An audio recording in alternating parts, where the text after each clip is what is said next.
Welcome to the Inside Out podcast. I'm your host, Jojo, and this is where we will navigate the mess together. That is mental, emotional, and spiritual. Let's get into it.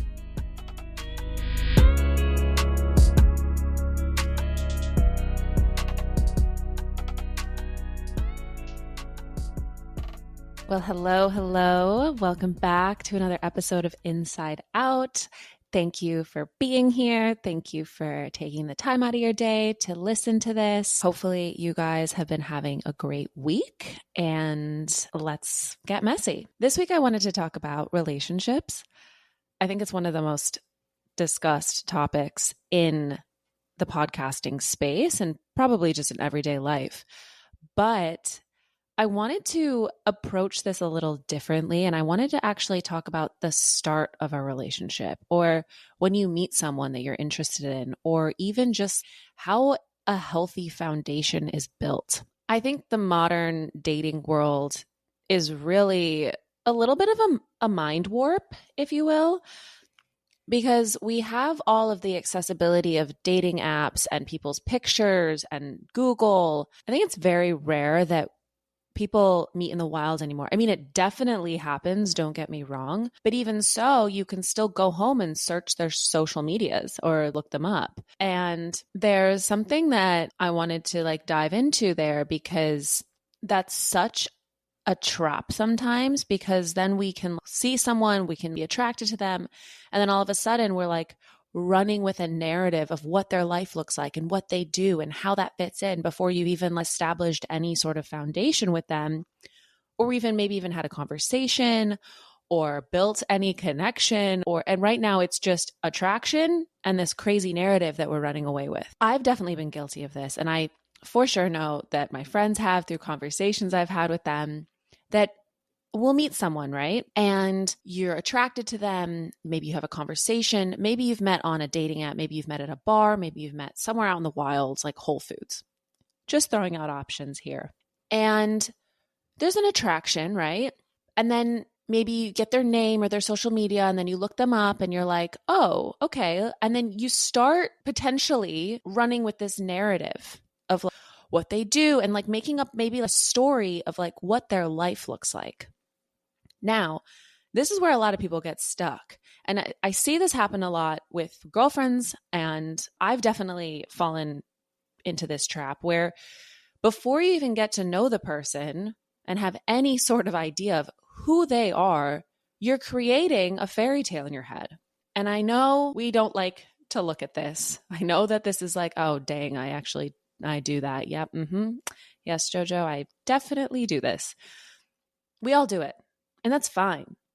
But this is why we get hurt, because we make up an entire story in our head before we have any clue who this person is. And specifically Matthew Hussey, he has this book called Love Life, and he talks about the 4 C's, and it's chemistry, connection, compatibility, commitment. Now, you can meet someone and be attracted to them and then be like, oh, we have chemistry, we really get along. And then you can be like, are we compatible? Do we like the same things? Are we in the same area? Are we in the same places in our lives? Are we both interested in maybe similar lifestyles? Maybe one person likes to go out and drink really heavily, and the other person is like, I want to be active. That's not going to be a compatible relationship. You might really like each other and be really interested in each other, but at the end of the day, if someone's going out partying all night and the other person wants to get up and take a hike in the morning, your lives are not in parallel. So that's compatibility. And then there's commitment. Now, this is where people get all sorts of backwards. We find someone that we like. Oh my gosh, there's chemistry. We get along really well. And then we ignore the rest of it. And we jump straight to this fairy tale. And we've built this castle, so to speak, and this story and this narrative in our head that has no foundation to actually show us that this is really a good investment of our time, the right person for us. There's literally no foundation. It's just wow, I found this thing. This is not from me, by the way. This is literally written in a book by Matthew Hussey, where he says your date that you're on is when you go and you want to buy a piece of land and then you want to build a house. It's you bought the land and all of a sudden you just expect there to be a castle there. It's not how it works. There's stages to this castle, but we in our heads see the plot of land, see the person, and we're like, oh my God, he has a great job, he's a traveler, whatever it is that we like run away with. And then all of a sudden, if we've been on 3 or 4 dates, and then we're like, oh, he's not texting me back. Oh my gosh. We run away with this thing and we're getting, so to speak, heartbroken or really invested in something that it was just our brains the entire time running away with this story. Now, this is where we need to put the brakes on ourselves. I'm only speaking from the female lens here. I do know that men also do this, probably not to the same extremes that us girlies do it, but we are guilty of this. At least once in our lives, we've done this. We've seen someone and we've like run away with the story and been like, oh my God, that's our husband or something ridiculous. And we're like, we don't even know them. And then of course there's the crash and it's like, no. So I wanted to offer a different way in and maybe give a little bit more of a perspective shift, because I think it's so easy for us to get so wrapped up in that initial chemistry or whatever. And then it's all that energy of the wave. It's like you see a wave and it has all this energy. And then as it reaches the shore, it loses momentum and it sort of crashes. And then there's no more wave. And then another wave comes. And that's what I've seen with my girlfriends, with friends, with people I know in stories. And you see it all the time where there's all this momentum, all this energy, and all of a sudden it just dissipates. And you're like, what? Where did this go? Oh my God. Why does this keep happening? So what I want to offer is maybe this is happening because of this internal narrative and dialogue that we expect something to be a certain way. And I'm going to use these terms really loosely because I don't mean this in like a narcissistic type of way, but it's almost like if someone is pursuing you so hard in the beginning, like in that love bomby kind of way, again, I don't mean it in that actual term because that is a negative term, but if someone is well, maybe it is a negative thing, but if someone is pursuing you so hardcore and they have no idea who you are, they don't know your beliefs, your morals, your values, your core, your anything. They're just like, I see a pretty shiny light and I'm interested and I'm going to just like chase this like shiny object until I realize, oh no, not really interested anymore. And again, you see this all the time, but if that's like the first initial, there's no room for ebb and flow. You're going to always expect it to be like so full force and so on. And that's a lot. That's not sustainable. A few years ago, I met someone and we immediately clicked. We were together all the time. It was very fast and furious in the sense of we started spending all our time together. Again, not love bomby, but just very intense, very soon. And there wasn't that foundation. It was the flowers and the dinners and the extra long hours spent together. And I mean, it was a lot, but it wasn't sustainable. And inevitably, once that understanding and really getting to know each other started to happen, we realized we are not compatible at all. The way we communicate is so different. So it's like we went from chemistry to commitment with nothing else in between. And that castle, my God, it crumbled. And it crumbled fast. It crumbled within months. And in that can be very hard because you're like, oh my God, they were doing all these things and they stopped. And you start to really understand who that person is. And you're like, wait a second, I didn't sign up for this. And I think that's pretty challenging for a lot of us because that feeds into our limiting beliefs of I'm not enough and like no one's ever going to pick me or I'm never going to find my person or our fear of rejection. This can perpetuate this cycle so much because we expect, again, expectations. Like we expect someone to be showing up 100% when they know us 0%. I mean, this is also what Disney and Hollywood and all of the things have kind of created. If the story is so intense and it's such a push-pull, the story is never going to have a good ending. You want like that really balanced, true, authentic connection. It takes work and it takes time. And yes, okay, there are the stories of people that meet And then they're together for 60 years for the rest of their lives. And they knew immediately and it was instant and they just clicked and the end. Let's also remember how much society has changed, how much the digital age has changed, how much dating has changed, how accessibility is different, how people are actually learning more and doing more around the dating, around mental health, around all of these things. And our grandparents, while it is a beautiful thing and it is possible still today, for sure, it's not the norm. And the norm is we meet someone on a dating app or we meet them in the wild and then all of a sudden like we're together all the time and all of this stuff. And then you hear about the fade out or the fizzle or the crash and the burn. That's really where things go sideways for us, for them, for everyone involved, for our friends that have to hear about it for the next 900 days because we don't shut up about it. And this is where I want to shift all of it. So I was talking to a friend recently. They shared something with me that really hit home. And it was such a beautiful analogy and metaphor that I really wanted to share this because I think this is a beautiful way to think about how relationships really are built. When you plant a seed and you expect it to grow, you don't stare at it. You don't keep watering it every 45 seconds. You don't hover over it. You plant the seed, you give it light, you give it space, you give it sun, you give it the adequate amount of water, and you go and you cut the dead leaves when they come, you trim it, you take care of it and you nurture it, but you let it be. You're not up on that plant all the time. And then when the flower grows, you're not like pulling apart all the petals and like examining every little detail.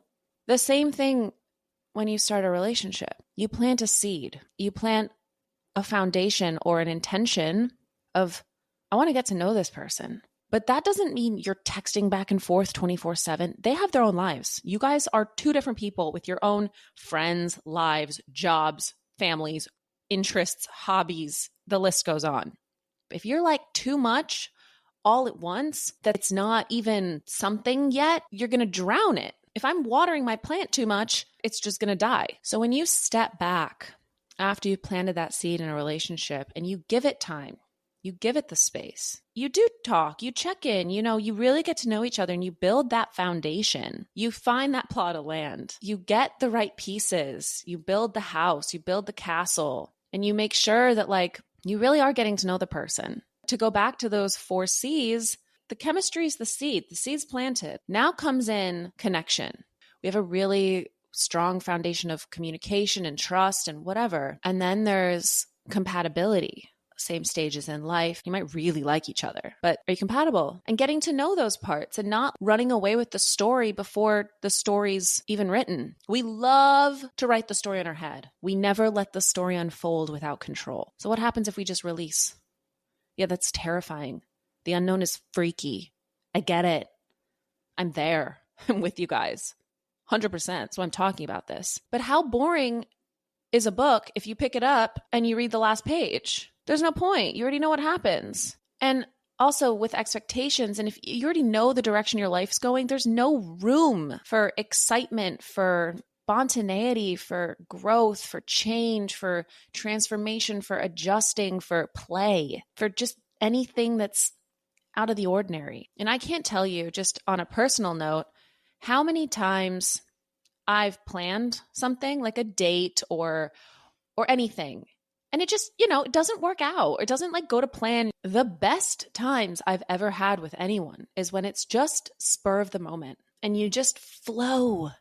We're so rigid these days. We're so wanting to control and hold on and what's this doing and where's this going and and we don't just let it be. Again, 1,000,000% guilty. I can't sit here and say like, I don't do this because I 1,000% do it, but it's the mental gymnastics that you have to do with yourself in order to not continue in these cycles. Because what's the alternative? You're just going to fall back into the same repetitive cycles that we already know. We already know they don't work. Maybe they work for the 1%. But what I do know is there is a different way to think about this, to reframe this, and to have this unfold. So once that seed's planted and that flower grows and you give it the water, the sun, the space, the time, the air, the room to breathe, then you can really see, is this a flower that I like? There's this beautiful quote that I found by Dr. Bolu. I think Jay Shetty was the one that posted it, but it's originally from Dr. Bolu. And it says, when people fall in love with someone's flowers, but not their roots, they don't know what to do when autumn comes. Your relationships need to be built on deep alignment on values, character, morals, which are the roots. Not just love, appearance, hobbies, status, which are the flowers. I'm not sure if that resonates with anyone, but for me, it really signifies where we get stuck and also how we get stuck and how we run away with these stories that just keep us in the same feedback loop. Because now when you really take time and you step back and you don't run away with a story, and this is where the work is. This is where the mess starts. The mental, emotional, and spiritual aspects of all of this really come into play. And this is where we get healthier with our approach in. Because again, it's not really about them. And I want to make that so clear. Everything that I say is not a projection on what anyone else does. It's a reflection on how we are in our lives and how we can really go inside and create the life that we want on the outside. And if we're not breaking these things down and really understanding or reflecting or changing the patterns in our lives that don't work, we're never going to get different results. This is hard. To change in real time is hard because we can tell ourselves all day long, when I meet someone, I'll do this. No. You can tell yourself that as much as you want. The most important thing is when that person's standing in front of you. That's when it gets hard. And that's when you have to implement it. And it's so easy not to implement it. It's so easy to go back to those same patterns of, oh, I just want to text them. I want to have constant communication. I just want to blah, blah, blah. No, stop, pause, wait, reactive. No, we're not doing that. Because that's not sustainable. Because then what? If they have a busy day at work, what is that going to feed? Your same narrative of like, I'm not enough. Oh, they don't like me. It just feeds our insecurities. And then it's like the chase and the pullback and all this stuff because it's not natural. I realized something recently too, and I'm not a big texter, but if I like someone, I obviously want to talk to them all the time. I think that's very human and very natural. But it's fighting that urge to do that because that's the waterboarding. That's drowning that seed. That's like the too much, too soon, too fast when you don't even know each other and that's not even earned yet. It's like you're trying to make a relationship without any work. Without any foundation, without any knowledge of the person or who they are, really, truly. But also, if we're being honest with ourselves and we send a text to someone we like or we're talking to or we're dating and they don't respond, and that triggers that feedback loop of, well, what are they doing? Maybe they're not interested. We got to look at that. And then we have to really do the inner work to get that limiting belief or that negative thought out because that's just going to happen every single time that they are busy and have a busy day or they're exhausted and they just don't have the mental capacity, whatever it is. I mean, yes, everyone can take 2 seconds and communicate, but having that expectation that someone should show up for you the way that you think they should is just a dead end disaster. How many times have you sent a text to a friend and it takes them a couple days to get back and you don't sweat it at all? You're like, nah, well, that's just them. I'm going to hear from them eventually. Hello? Why don't we give that same grace, space, and acknowledgement to the person we're talking to? They do not owe us anything. This is the beginning. Your best friends might not respond to you for 5 days and you're fine with it. You're like, oh, I get it. They have a life. Okay, so does your person. So does your partner. So does the guy that you like or the girl you like. Everyone has their lives. You can't just expect the minute that you meet someone for them to be all up about you. They don't know you. You don't know them. Stop writing a silly story that has no basis in reality. Really get to know them and chill. Take a beat. Take a hard beat and stop yourself in your tracks and be like, yo, it's cool. I don't know you. And I'm not writing a silly story that's going to hurt me later on down the road. Because how many times do you actually get to know someone? You're like, actually, we're just not compatible. You're good with it because it's just not it. So give yourself that same exact compassion and grace to do that with someone that, yeah, you might be really attracted to them. You might have great chemistry. You might have a really strong connection. Okay, well, let's make sure the other C's are there. Compatibility, commitment. And if you're the one just writing a silly story and running away with the narrative, you're creating false expectations and you're only ever going to be let down by it. In those beginning phases, you really get to know if you're just getting attention or if there is intention, because someone can text you all day long and it just is that feedback loop of attention. But they're not being intentional. They're not actually putting out anything or building anything. It's just like, oh, I did this, or oh, I did. It's kind of just like a pen pal. Are they being intentional with your time? Are they actually investing in you? Is it talking and action? That's another thing that we just completely throw out the window when we meet someone that we're attracted to and we like. We don't actually take the time to be like, oh, are they being intentional? Oh my God, I'm getting all the attention, but are they being intentional? And are they putting in the action that they are saying with their words? Like, are they actually aligned? Because another thing is someone can future bomb us when someone is like, oh, we'll do this at this date, or we'll go here in this time, or, oh, I can't wait for you to like see where I grew up. And it's like, wait a second, hold on. You're planting seeds for the future, but there's no foundation in the present. And we get so stuck in that when there's no action. Did they call you and they said they would? Are there talk and actions lining up in the present day? Or are you just holding out because they said something they were going to do in the future? Get real with yourself. Look at it. Really unpack it. It's not going to be comfortable. And it shouldn't be, because you're breaking patterns, you're breaking cycles. And anytime you do something new, it's the unknown and it's scary. We're so used to the familiar and we're so used to what we've always done and what we know that it's so easy to go back to that, to, oh, I'm just going to text him, or, oh, he's not responding, so I'm just going to call him, or I'm just going to, no, stop. Put your phone down, take a beat, and figure out why you're doing this.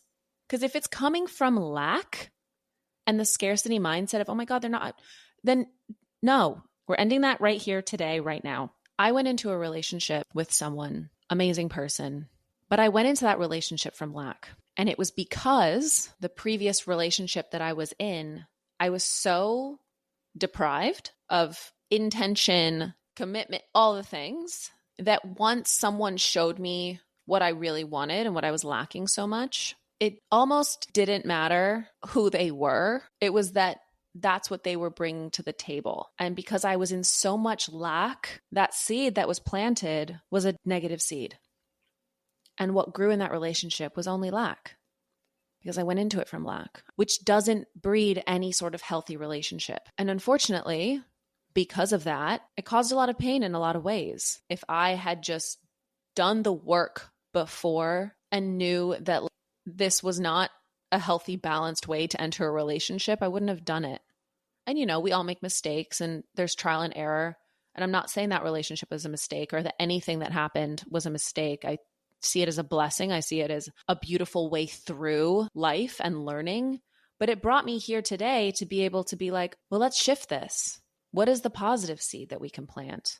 If you're just looking to fill a lack and get that energy and get that quick fix, that dopamine hit, I would advise you to sit down and fill your own cup. Build out your life so that when they're not responding, when life is lifing, that you're not repeating those negative thought patterns and cycles in yourself. Thus, maybe projecting them onto that person and creating something that just didn't need to be there in the first place.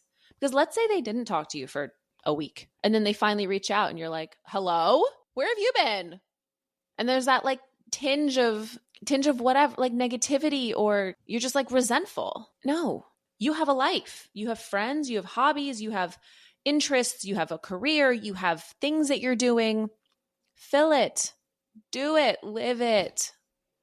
Choose yourself. If you don't choose yourself, no one's going to choose you. You've heard that a million times. I know. I'm serious. Like if you don't fill your life and then they talk to you or whatever, and they have a busy week or whatever it is. And I'm not saying like this is what happens in a relationship. I'm saying like in the beginning of a relationship or just like getting to know someone or whatever. But you better have had stuff going on for yourself that you weren't just sitting there waiting for them, because that person's not going to be like, that's hot. Yeah, she's got nothing going on. Cool.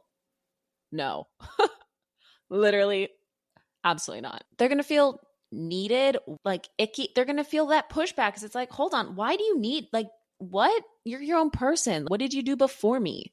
And honestly, what we probably did before them was put all of our lack in someone else and tried to fill that with someone else. Maybe, who knows? I've definitely done it. That's why you always hear love yourself before you love someone else, because you really do have to love your life and you really do have to have a life. Because otherwise, what are you just going to attach and glob onto someone else's and then expect them to just like be the source of your life? Let's get back to ourselves. Let's really focus on how we can do the work and not be like, well, they're not talking to me and they don't care and they don't. No, I want someone to count how many times I said no this episode. It starts from the inside out. So let's break it down in the mess. Mental. We talked about it, right? We get really clear on our lives, what we want, being really intentional, planting a healthy seed, not coming from lack, being really solid, and not running away with a story or a narrative. Emotionally, not getting attached to that narrative, just understanding, okay, I'm interested in this person, but then letting it unfold and letting it be a natural ebb and flow and give and take and watering that seed and taking a step back and not pulling apart the flower and analyzing every little petal. You're going to look at the rose and be like, oh my God, it just destroyed it. Don't do that to your relationship. Emotionally fill yourself. And spiritually, it's rewiring these patterns. It's going into those places and figuring out how we can change these patterns and these thoughts. I think another little key tidbit is we get caught up in the story when we start telling our friends, oh my God, he did this, or oh my God, they did that. And you start romanticizing it and repeating it and playing it out and telling everyone. What happens if you just zipped your mouth? Yeah, I'm talking to someone, getting to know them. And you just didn't let this story run rampant in your brain and having to tell everyone every step of the way. And we just let it unfold instead of, hearing our friends' feedback and, oh my gosh, and wow, I can't believe he this or whatever. It's like, honestly, if you don't hear from this person for a few days and you told your friend that, they're probably going to be like, oh my God, well, that's crazy. Like he doesn't even like you. And then now you're telling yourself a whole story that's probably so untrue. And he's probably just having his life or doing his thing. And he will talk to you or they will talk to you when they talk to you. And also you could be the one that's just like, I'm busy. Like I'll get to it when I get to it. It's not because you don't like the person. It's just because, again, you have a life. So have a life and have a full life. Spiritually, doing this work and really pulling yourself back and understanding these cycles, and again, not coming from lack and really letting it be, will change a lot for you. Mentally, emotionally, and spiritually, we just need to realign and reframe everything that we put out, how we communicate, how we show up, and really just let things flow without control, without needing answers, and just letting things be. Because if you really do believe in this like I do, what is meant for you will never pass you by. What is meant for you will always be for you. And no matter what, you can't ever really control anything. And if you put expectations on anything, you're going to be let down because things happen. Life happens. And especially when you bring expectations and project them on someone else, it's when things really fall apart, because how are they ever going to be able to fulfill anything? You should set expectations for how you show up and how you are for yourself. Expectation on you is fine. Expectations on someone else, that's where we get really, really stuck. So I hope that this helps reframe the way that we look at relationships, the way that we enter relationships, the way that we show up for ourselves, for other people. I was talking about romantically, but this kind of applies to, your friends, to really anything, to building any sort of foundation with anybody. So let's get out there, plant some positive seeds, water them, give them space, give them light, and see what happens. Don't forget to share this episode with a friend. Follow on Instagram at _insideout.podcast. And I'll see you next week. Bye.